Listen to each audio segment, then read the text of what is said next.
আপনার জীবনে অর্ধাঙ্গিনীর ভূমিকা কি হতে পারে? আপনি বলবেন সেরকমই যেমন আমার জীবনে রুক্মিণীর ভূমিকা। এটা সত্যি, কিন্তু এটাও সত্যি কথা যে আমার আর রুক্মিণীর এই সম্পর্ক তাকে আরো গভীর করার জন্য অত্যন্ত প্রয়োজনীয় হলো আমরা প্রথমে বন্ধু হই। একজন ভালো স্বামী বা স্ত্রী হবার প্রথম পদক্ষেপ বন্ধুত্ব, অর্থাৎ সখা প্রেম। যতক্ষণ না এক স্বামী স্ত্রী নিজেদের সম্পর্কে বন্ধুত্বের মাহাত্ম্য বুঝতে পারবেন না, ততক্ষণ এই সম্পর্ক যেন অপূর্ণ থেকে যাবে। আর তারপর এই সম্পর্কে জন্ম নেয় সেই অনুভূতি, যেমন অধিকার, যেমন অভিমান। এই দুই ভাবনা যা এই সম্পর্ক ভাঙার প্রথম পদক্ষেপ হয়ে থাকে। সেই জন্য নিজের দাম্পত্য জীবনে অধিকার ফলানোর আগে নিজেকে জিজ্ঞাসা করুন, আপনি কি আপনার জীবনসঙ্গীর সব থেকে ভালো সখা হতে পেরেছেন? সম্পর্ক আরো উন্নত হবে। রাধা রাধা।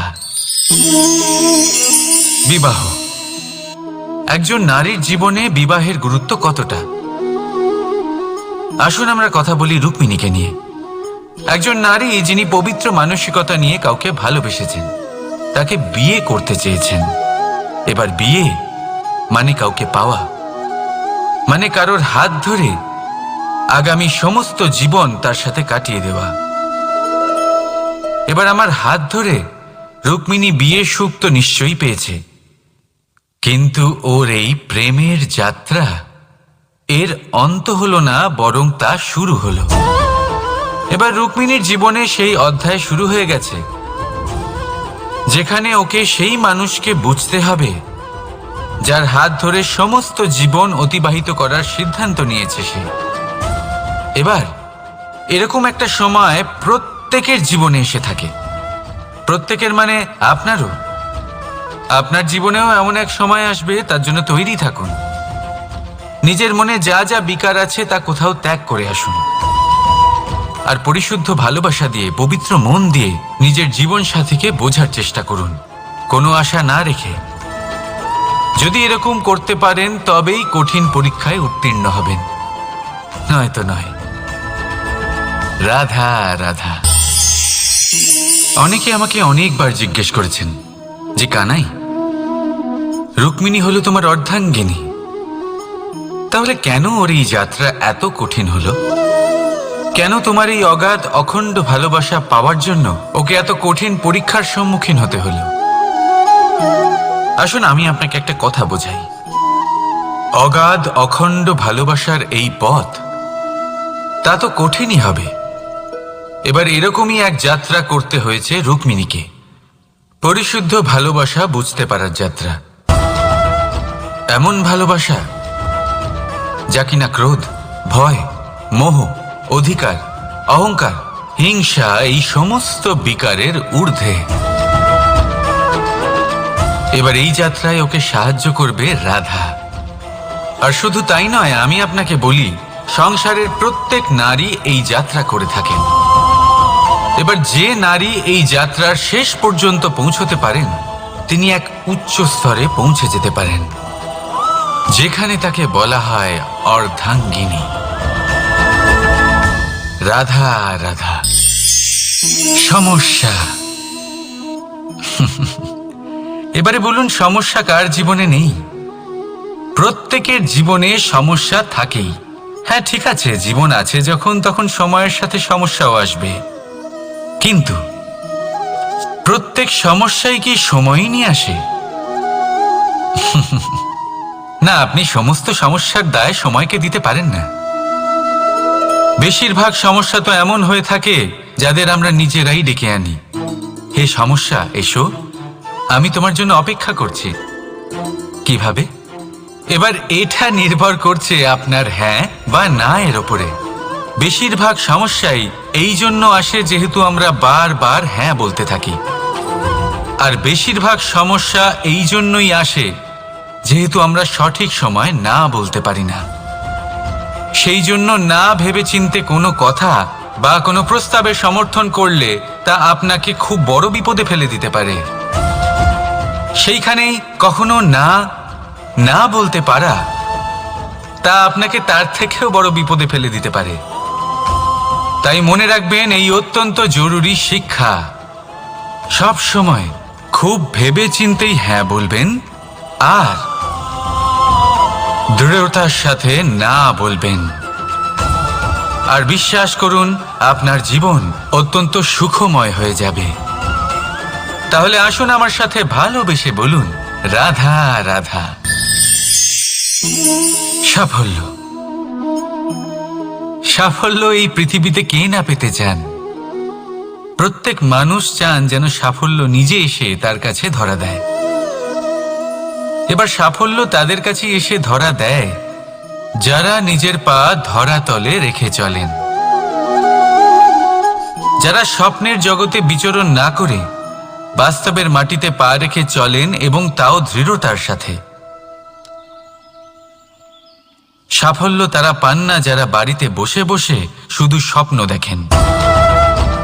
সাফল্য নিজে থেকে তাদের কাছেই আসে যারা নিরন্তর চেষ্টা করেন, যারা পরিশ্রম করেন আর নিজের এই জীবনকে অন্যের কাছে সফল করে দেখান। তাহলে সিদ্ধান্ত হলো আপনার। সফল সবাই হতে চান, স্বপ্ন সবাই সার্থক করতে চান। স্বপ্ন তখনই সার্থক হয় যখন পরিশ্রম করবেন, আর সাফল্য তখনই আপনার সাথে থাকবে যতক্ষণ আপনি বিনম্র থাকবেন। তাহলে আসুন আমার সাথে ভালোবেসে বলুন, রাধা রাধা। এই পুষ্প দেখতে পাচ্ছেন আপনি? কি সুন্দর এই পুষ্প। সবাই চায় এরকম কোনো এক পুষ্প সে নিজের করে নেবে, নিজের কাছে রাখবে। এবার ভাবুন, এই পুষ্প যে সম্মান পায় তা কিসের জন্য পায়? শুধু কি তাকে সুন্দর দেখতে বলে? আসুন আপনাকে একটা কথা বোঝাই। এই ফুল যখন গাছে থাকে তখন এই রূপ আমাদের আকর্ষণ করে। এই ফুল দিয়ে যদি আপনি মালা বানান, কোনো মূর্তিতে দেন, তাহলে তা সম্মানের নিদর্শন হয়। এবার এই ফুলই যদি আপনি বিছানাতে ছড়িয়ে দেন, তাহলে সেই দৃশ্য দেখে সেই সুবাসে আপনার মন পুলকিত হয়ে ওঠে। কিন্তু ভাবুন, এই পুষ্পই যদি আপনি চিতায় সাজান, তাহলে এই পুষ্পকে আর কেউ সম্মান করে না। এ কিরকম কথা? সেই একই পুষ্প এক পরিস্থিতিতে সম্মান পাচ্ছে, এক পরিস্থিতিতে নয়। কেন? কারণ এতেই লুকিয়ে রয়েছে একটা গুরুত্বপূর্ণ শিক্ষা। এর সারমর্ম হলো এটাই যে এই সম্মান ব্যক্তি বা বস্তুকে করা হয় না, সম্মান করা হয় সময় এবং পরিস্থিতিকে। এবার এই যে সময়, তা কখনোই আমাদের বশে থাকে না। আমাদের বশে থাকে পরিস্থিতি। আমাদের পরিস্থিতি কেমন হবে তার সিদ্ধান্ত স্বয়ং আমরাই নিই। আর যেরকম আমাদের পরিস্থিতি হবে সেরকমই আমাদের সম্মান করা হবে। তাহলে আসুন আমার সাথে ভালোবেসে বলুন, রাধা রাধা। আপনি কখনো কোনো ঝর্ণার ধারে বসে থাকুন আর সেই ধ্বনি শুনতে থাকুন। আহা হা হা, সেই ধ্বনি মনকে শান্ত করে দেয়, আমাদের মধ্যে এক আনন্দের সঞ্চার করে। একেই আমি বলি নৈসর্গিক সঙ্গীত। কখনো ভেবে দেখেছেন এই সঙ্গীত উৎপন্ন করার জন্য জলকে কত পরিশ্রম করতে হয়, কি না করতে হয়? ভেবে দেখুন, সেই জল কোথা কোথা থেকে পড়েছে, কত কত পাথরের সাথে ধাক্কা খেয়েছে, কত তীক্ষ্ণ পাথরের সাথে সম্মুখীন হয়েছে, তাকে কিভাবে পার করেছে, নিজের শরীরের সাথে লেগে থাকা সেই পাথরের সাথে কিভাবে সংঘর্ষ করেছে, কিভাবে সামনে এগিয়েছে। ভাবুন, এই সব কিছু হওয়ার পরেই সেই সঙ্গীত উৎপন্ন হয়েছে। এই ঝর্ণার এই মধুর সঙ্গীত কখনো আপনার কান পর্যন্ত পৌঁছতই না যদি সেই জলের বিরোধিতা করার জন্য সেই পাথর না থাকতো। এর সারমর্ম কি হতে পারে? সারমর্ম হলো একটাই, এই সব বাধার সম্মুখীন হন, এদের থেকে দূরে পালাবেন না। কারণ এই বাধা হলো নৈসর্গিক, সবার জীবনে এই বাধা রয়েছে। তার সম্মুখীন হন, জীবনের সামনে এগোন। আর আপনিও নিজের ভেতর থেকে সৃষ্টি করুন এই নৈসর্গিক সঙ্গীত, আর এই সংসারে ছড়িয়ে দিন শান্তি আর প্রসন্নতা। রাধা রাধা। সংসারে নিয়তি অনেক কিছু নির্ধারণ করে, যেমন প্রত্যেকটি জিনিসের সীমারেখা। শরীরের মধ্যে থাকা জল তার মাত্রাও এই নিয়তি নির্ধারিত করে রেখেছে। কি করে? দেখুন, যদি সঠিক সময়ে আপনি পরিশ্রম করে নিজের ঘাম না ঝরান, তাহলে কিছু সময় পরে আপনার চোখের জল অবশ্যই ঝরবে। কারণ সবকিছু যদি ভাগ্যের জোরে পেয়ে যাওয়া যায়, তাকে কর্মের দ্বারা সামলে রাখতে হয়। যদি পরিশ্রম করতে থাকেন, তাহলে যা পেয়েছেন তা সামলে রাখতে পারবেন, আর যা যা আপনি পেতে চান তা অবশ্যই পাবেন। কিন্তু যদি পরিশ্রমের থেকে দূরে থাকেন, তাহলে যা পেয়েছেন তা তো হারিয়ে ফেলবেনই, আর যা পেতে চান তার তো কোনো প্রশ্নই ওঠে না, আর বয়ে যাবে শুধুমাত্র অশ্রু। এবার সিদ্ধান্ত আপনার। কি ঝরাতে চাইবেন আপনি? ঘাম নাকি অশ্রু? রাধা রাধা। এই জীবনে মানুষ শুধু তিনটি জিনিসের পেছনে ছোটে: ছায়া অর্থাৎ সঙ্গী সম্মান, কায়া অর্থাৎ সুন্দর বলিষ্ঠ শরীর, আর তৃতীয় হল মায়া অর্থাৎ ঐশ্বর্য। এবার অবাক করার মতো বিষয় হলো, সময় এলে পরে এই তিনটি বস্তুই সবার আগে আপনাকে ত্যাগ করে। অন্ধকারে ছায়া আপনাকে ত্যাগ করে, বার্ধক্যে কায়া আপনাকে ত্যাগ করে, আর অন্তিম সময়ে মায়াও আপনাকে ত্যাগ করে। এগুলো কিছুই কাজে আসে না যার পেছনে আপনি সারা জীবন দৌড়েই যাচ্ছিলেন। যদি কিছু কাজে লাগে, তা হলো আপনার প্রেমপূর্ণ ব্যবহার যা আপনি সংসারকে দিয়েছেন। এ হলো সেই প্রেম যা অন্ধকারে প্রদীপ হয়ে আপনাকে আলো দেবে। এ হলো সেই প্রেম যা বার্ধক্যে হাত রূপে আপনাকে শক্তি দেবে, সহায়তা করবে। আর যখন আপনার কাছে অর্থ থাকবে না, তখন এই প্রেমই আপনাকে সামর্থ্য যোগাবে। জীবনে যদি কিছু উপার্জন করতে চান, তাহলে শুধু প্রেম উপার্জন করুন। যদি আপনিও আমার মতো দূরের কথা ভাবতে চান, তাহলে শুধুমাত্র প্রেম উপার্জন করুন। আর এখন এই প্রেম ভাব নিয়েই বলুন, রাধা রাধা। কখনো প্রদীপ জ্বালাতে গিয়ে আপনার হাত পুড়ে গেছে? একবার মনে করে দেখুন সেই অনুভূতি। এক্ষুনি মনের মধ্যে যন্ত্রণার এক অনুভূতি বয়ে যাবে। কখনো হাঁটতে হাঁটতে পায়ে কাঁটা ফুটে গেছে? মনে করুন, এক্ষুনি মনের মধ্যে যন্ত্রণার এক অনুভূতি বয়ে যাবে। এরকম কেন হয়ে থাকে? কষ্ট তো শুধু তখন হয়েছিল, কিন্তু যদি আজ মনে করেন, তাহলে সেই যন্ত্রণা আপনার মনে মাথায় থেকেই যায়। এরকম কেন হয়ে থাকে যে জীবনে যখনই আমরা যন্ত্রণার অনুভব করি, তারপর আমরা সেই যন্ত্রণা নিজের সাথে বহন করে নিয়ে চলি? কারণ হলো একটাই, চিন্তা। কোনো যন্ত্রণাই এতটা কষ্ট আমাদের দেয় না যতটা কষ্ট এই চিন্তা দেয়। তাহলে এই চিন্তা ত্যাগ করুন, আর ভাবুন যে কিভাবে নিজেকে সব সময় আনন্দে রাখা যায়। আর অতীতকাল এবং ভবিষ্যতের চিন্তা ছেড়ে দিন, এই বিষয়ে ভাবাই ছেড়ে দিন। শুধুমাত্র এটা ভেবে নিন যে আজ আমায় নিজেকে আনন্দে রাখতে হবে, যে করেই হোক। এটা করা শুরু করে দিন। তারপর আপনি দেখবেন আপনার কাল, পরশু, পরের সপ্তাহ, সমস্ত মাস, সমস্ত বছর, পরের বছর, সম্পূর্ণ জীবন আপনি শুধুমাত্র প্রসন্নতাই পাবেন। এবার আসুন এই প্রসন্নতার সাথেই বলুন, রাধা রাধা। কখনো ভেবে দেখেছেন আমরা জিহ্বার সাথে সাথে কান কেন পেয়েছি?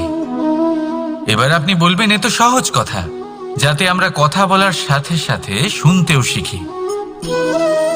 এবারের আরো একটা গুরুত্ব আছে। আগে আমাকে বলুন, নিজের প্রশংসা শুনতে কার না ভালো লাগে? সবারই ভালো লাগে। এটাই হলো মূল কথা। যদি এই কান দিয়ে আপনি নিজের প্রশংসা শুনতে চান, তাহলে সর্বপ্রথম এই জিহ্বা দিয়ে অন্যের প্রশংসা করতে শিখুন। এবার প্রশংসার বিষয়ে একটা অত্যন্ত গুরুত্বপূর্ণ কথা আপনাদের বলি। কখনো যদি কারোর প্রশংসা আপনি করেন তাহলে সবার আগে সেই ব্যক্তির উৎসাহ বেড়ে যায়, আর তারপর নিজে যদি ভেবে দেখেন তাহলে নিজের মনেও সন্তুষ্টি আর প্রশান্তি চলে আসে।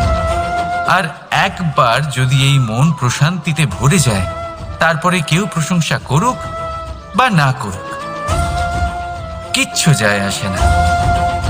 সেই জন্য সবসময় অন্যের সম্মান করবেন, স্নেহ করবেন, প্রশংসা করবেন, সুখ ভাগ করে নেবেন।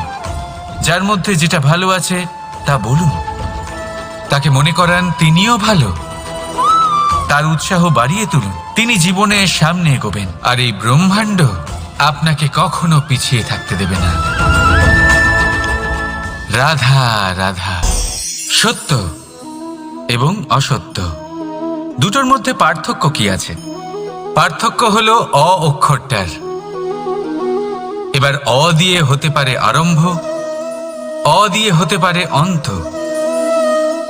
সত্য হলো সেটা যেখানে সমস্ত পথের আরম্ভ হয়, অসত্য সেটা যেখানে সমস্ত পথের শেষ হয়। এবার এরা চলতে হয়তো পারে না, কিন্তু তাও ছাপ রেখেই যায়। সত্য সেই ছাপ রেখে যায় যা একটা উজ্জ্বল উৎকৃষ্ট উদাহরণ হতে পারে, আর অসত্য সেই উদাহরণ তৈরি করে যা একটা কলঙ্কিত ইতিহাস তৈরি করে। এখন আপনি আগামী সময়ের জন্য কেমন ছাপ রেখে যাবেন, এই সিদ্ধান্ত পুরোপুরি আপনার। রাধা রাধা। চলুন একটা প্রশ্ন করি। কোনো মানুষকে জিজ্ঞাসা করবেন যে সে মূর্খ, অলস, বিবেকহীন, অসফল এইসব বিশেষণ দিয়ে নিজেকে পরিচিত করতে চাইবে? না। কাউকে জিজ্ঞাসা করুন আপনি কি মূর্খ? না। আপনি কি অসফল হয়েছেন? না। আপনি কি বিবেকহীন? না। এবার বলুন আপনি জীবনে মূর্খ বিবেকহীন হবার জন্য কোনো ভালো পরিকল্পনা বানিয়েছেন? উত্তর পাবেন না। কারণ কোনো পরিকল্পনা বানানো হয় না যাতে আপনি মূর্খ বা অসফল হন। মানুষ মূর্খ বা অসফল তখন হন যখন কোনো পরিকল্পনাই থাকে না। দেখুন, একটাই ছোট জীবন, তাকে স্থির করুন যাতে অনেক বেশি সংখ্যক মানুষকে আপনি জুড়ে রাখতে পারেন, অনেক বেশি শান্তি পেতে পারেন, অধিকতর সাফল্য লাভ করতে পারেন, বেশিরভাগ মানুষের পথপ্রদর্শক হয়ে তাদের মঙ্গল করতে পারেন। অসফল হয়ে বাড়িতে বসে থাকার চেয়ে ভালো হলো যে আপনি একটা পরিকল্পনা করে অসফল হন, কারণ তখন আপনার কাছে আরও একটা বিকল্প থাকবে, একটা নতুন পরিকল্পনা বানানোর, তাকে সার্থক করার। কারণ এমন কোনো পরিকল্পনা তো অবশ্যই থাকবে যা আপনাকে আপনার লক্ষ্যে পৌঁছে দেবে, তাই তো?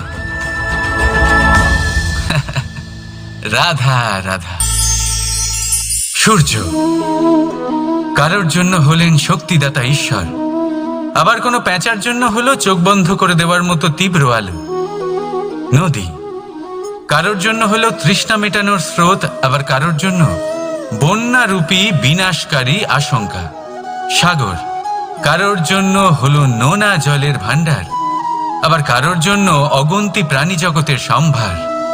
প্রশ্ন হলো প্রত্যেক ব্যক্তির জন্য প্রত্যেক অনুভূতি বা বস্তুর সারমর্ম আলাদা কেন হয়ে থাকে? যা কারোর জন্য হলো বিষ তা অন্য কারোর জন্য অমৃত কেন? যা কারোর জন্য অমৃত তা অন্যের জন্য বিষ কেন? উত্তর বড়ই সোজা।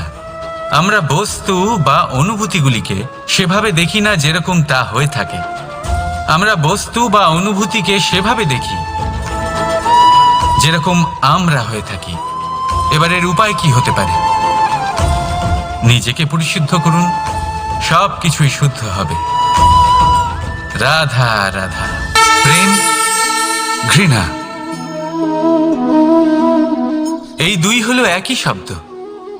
কিভাবে? দেখুন না, দুটোতেই আড়াই অক্ষর রয়েছে।